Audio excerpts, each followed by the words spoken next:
Alam mo bang may mga bagay tayong hindi dapat ginagawa sa pagsalubong ng bagong taon para di tayo malasin? At isa-isahin natin ang bagay na to para hindi mo maranasan ang kamalasan sa taong 2025. Una sa listahan ay huwag na huwag kang maglalagay sa loob ng iyong tahanan ng mga bagay na wala ng buhay o kaya naman ay lantana na katulad ng mga halaman. Ang mga bagay na hindi na maganda sa paningin, mga bagay na yan ay dapat mo nang tanggalin para hindi makapagdulot ng kamalasan sa taong 2025 dahil ang mga bagay nito ay maaaring mag-attract ng negatibong enerhiya katulad na lamang ng palagi kang balisa, may anxiety o kaya naman ay tulog ng tulog sa pagpasok ng bagong taon 2025. Alam nyo bang kapag ganyan ang ginawa nyo sa buhay nyo, sa pagpasok ng taon ay natutulog kayo, buong taon na kayong matutulog at walang ginagawa. Maaari kayong makaengganyo ng kawalan ng trabaho o kaya naman ay pagkasiro ng pasok ng income sa buhay mo. Kaya kung ayaw mong ma-attract ang bagay na to, mas mainam na kumilos ka, magtrabaho ka sa pagpasok ng taon. Alisin mo naman ang mga lumang kalendaryo dahil ang mga lumang kalendaryo sa iyong tahanan ay maaaring mag-attract ng kamalasan. Pati na rin ang mga bagay na basag na ay dapat mo nang itapon sapagkat maaari rin itong magdala ng kamalasan. At kung ayaw mo ang kamalasan na yan ay pumasok sa iyong tahanan, mas mabuting tanggalin mo na ang mga bagay na nagpipigay ng kamalasan.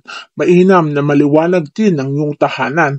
Alisin mo ang kadiliman para hindi rin kadiliman ang mangyari sa iyong buhay. Sapagkat kapag malidilim ang isang tahanan, ito rin ay magre-representa ng kamalasan. At ayaw naman natin na maranasan mo ang kamalasan na yan. Kaya't alisin mo rin ang mga halaman na gumagapang sa loob ng tahanan. Pagsalubong pa lang ng bagong taon ay alisin mo na yan. At syempre, mas mainam na marami kang barya na ihahagis papasok ng tahanan. Ngunit, ang mga barya na yan ay dapat hindi galing sa maruming lugar.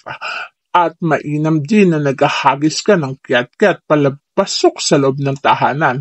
Alisin mo ang mga bagay na may kamalasan tulad ng mga halamang patay na, lantana at mga halamang gumagapang. Mainam kasi na ang loob ng tahanan ay maaliwalas at maayos upang makapagbigay ito sa iyo ng maayos na swerte. Huwag mo ring hahayaan na madumi ang iyong tahanan. Mainam na ito ay maaliwalas, malinis at maayos kahit sa labas. Para sa ganon, ang maa-attract nito sa iyong buhay ay kaswertihan.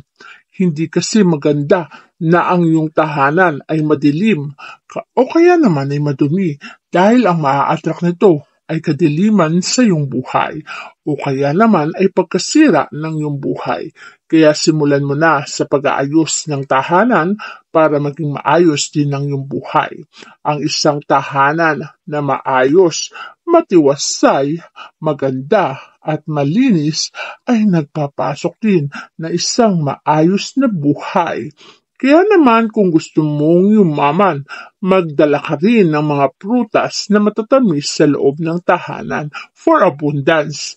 Ipunin mo ang mga barya at mas maraming baryang maihahagis sa loob ng tahanan, mas maganda para sa pagsalubong ng bagong taon, ang lahat ng kaligayahan at kaswertihan ay mararanasan mo na.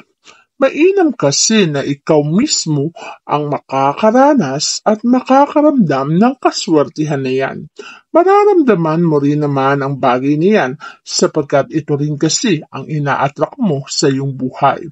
Kaya naman sa pagsalubong ng bagong taon, huwag kang magsasayang ng tubig kasi ang tubig ay pera o tinatawag na water element ay money.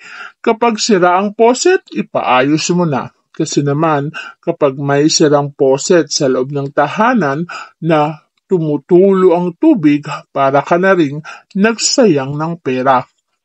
Ang pagkaubos o pagkasira ng poset ay pagkaubos din ng kayamanan o pagkaubos ng pera na magdadala sa iyo sa anxiety at depression. At ayaw naman natin na maranasan mo ang anxiety at depression na yan. Mas gusto natin na ang mararanasan mo sa buhay ay kaligayahan. Kaya't simulan mo na isang maayos na pamumuhay at huwag mo ring hahayaan na ang pitaka mo ay mauubusan o walang laman sa pagsalubong ng bagong taon. Dahil ang isang pitaka na walang laman sa pagsalubong ng bagong taon ay magreresenta o magrerepresenta ng isang buhay na said o isang buhay na kawalan. Kaya kung ikaw ay nahihilig na magkaroon ng isang magandang buhay, dapat mong isaalang-alang ang mga bagay na gagawin mo sa pagsalubong ng bagong taon.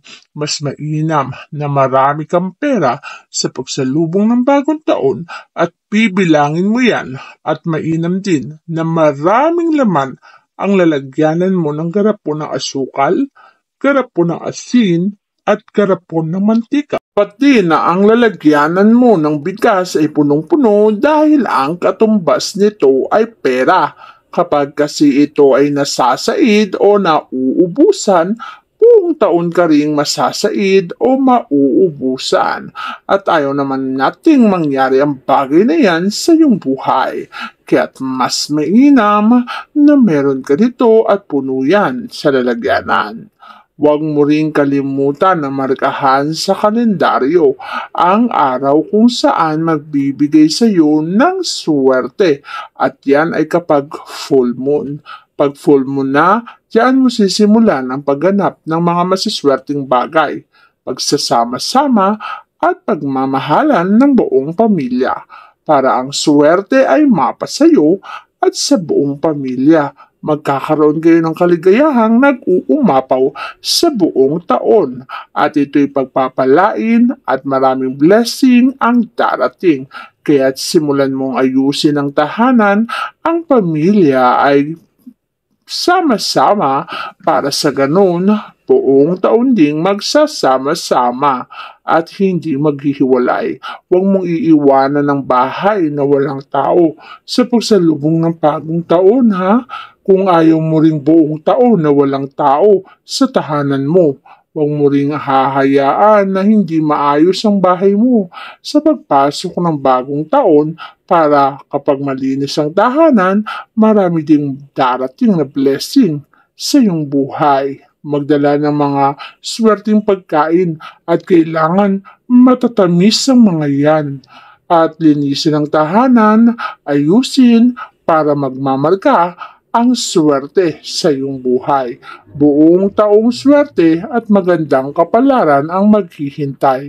Kaya ngayon pa lang, simulan mo ng ayusin at pagandahin ang iyong tahanan, mag-ipon ng perang ihahagis papasok sa tahanan para swertihin.